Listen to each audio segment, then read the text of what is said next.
Now, the problem if a soil, problem 1, if a soil sample has a dry unit weight of 19.5 kilonewton per cubic meter, moisture content of 8, and the moisture content of 8% and the specific gravity of solid particles is 2.67, calculate the following. First is the void ratio. Second, the moisture and saturated unit weight. Next is the mass of water to be added to the cubic meter of soil to reach 80% of saturation. Then the volume of solid particles with the mass of water is 25 grams for saturation. So now to calculate the void ratio, I use the formula of dry unit weight, which is equal to the specific gravity times the weight of water over 1 plus E. So substitute the given value to the formula, so it will have a 19.5 kilonewton per cubic meter is equal to 2.67 times 9.8 kilonewton per cubic meter over 1 plus E. So by the use of algebraic manipulation, we come up to the formula of E is equal to 26.166 kilonewton per cubic meter over 19.5 kilonewton per cubic meter minus 1. So we calculate that the void ratio is equal to 342. Next is to find for the moisture unit weight. So to calculate the moisture unit weight, I use the formula of the moisture weight is equal to the mass of the soil particles plus the mass of the water over the total volume.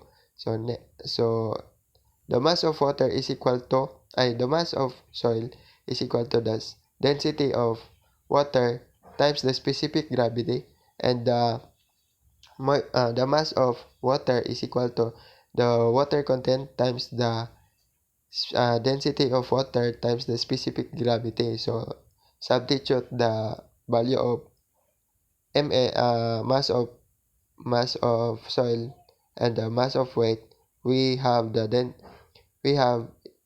that density of water times the specific gravity plus the water content times the density of water times the specific gravity over 1 plus E. So substitute the given value to the formula. We come up with the equation 9.8 times 2.67 plus 0.08 times 9.8 times 2.67 over 1 plus 0.342.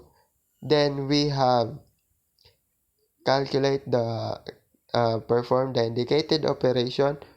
We will have the moisture unit weight of 21.06 kilonewton per cubic meter.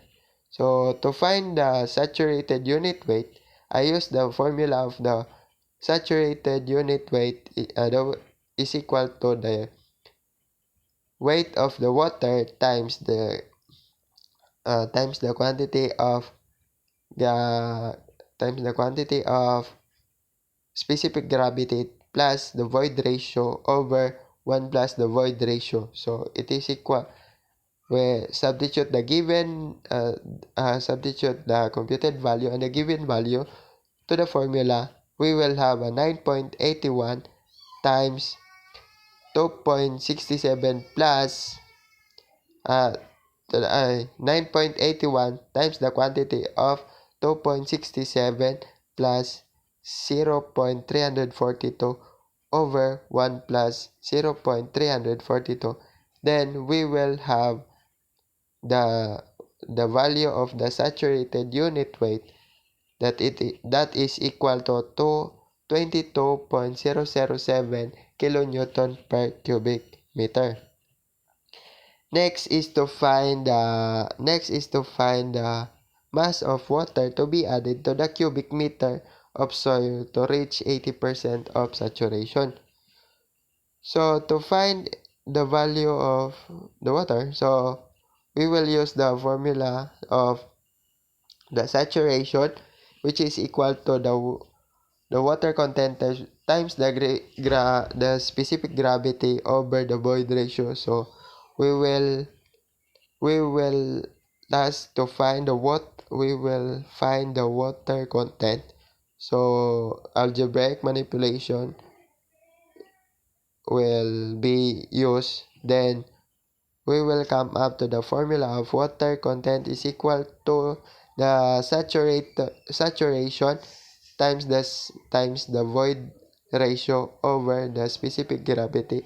So substitute the given value to the formula. We will have the water content is equal to 0.8 times 0.342 over 2.60 divided by 2.67. So we will compute the water content is equal to 0.1025.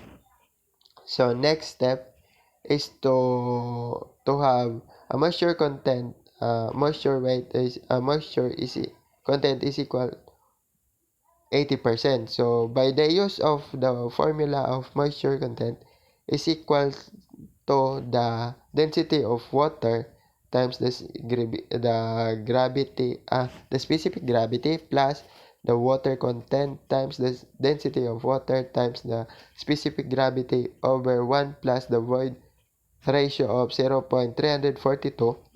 So by substituting the given value and the computed value, we will have equation of 9.8 times 2.67 plus 0.1025 times 9.8 times 2.67 over 1.342. So we calculated the moisture content, the weight of moisture at 80% saturation is equal to 21.446 kilonewton per cubic meter.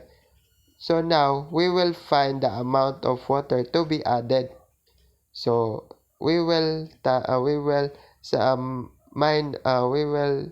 get the difference of 21.446 minus 21.06. So now 21.446 minus 21.06 will equal to 0.44 kilonewton per cubic meter. To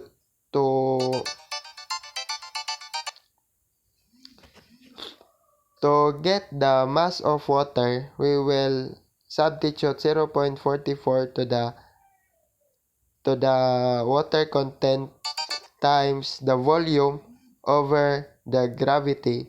We will have mass of water is equal to 44.852 kilogram per cubic meter. So now this is the mass of water to be added to have a moisture content of 80%. So next is to find the volume of solid particle when the mass of water is 25 grams for saturation. So we will use the formula of the volume of the soil is equal to the water weight of the soil over the specific gravity. The water content times the saturation over the specific gravity times the weight of water. So by the use of algebraic manipulation, weight of water content is equal to saturation times the void ratio over the specific gravity. It is equal to 1 times 0.342 over 2.67. So perform the indicated operation, we will have the 12.81%. So to find the weight of the water, it is equal to the mass times gravity over the volume. So it is equal to zero, substitute the given mass of the water. So we will have the 0.025 times 9.81 times 1000. So we will have the weight of water equal to 2.453 times 10 to the negative 4 kilonewton.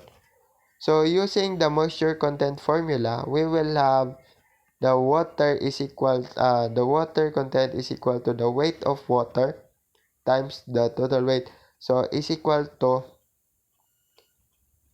the 2.553 times 10 to the negative 4 over 0.1281. So we will have the water content of 1.915 times 915 times 10 to the negative 3 kilonewton. So to find the volume of solid, we will use the formula of the volume of solid is equal to the weight of solid over the specific gravity times the weight of the water. So it is equal to 1.915 times 10 to the negative 3 kilonewton over 2.67 times 9.81. So we will have the volume of solid at 25 grams of water is equal to 7.3 times 10 to the negative 5 cubic meter. That's all.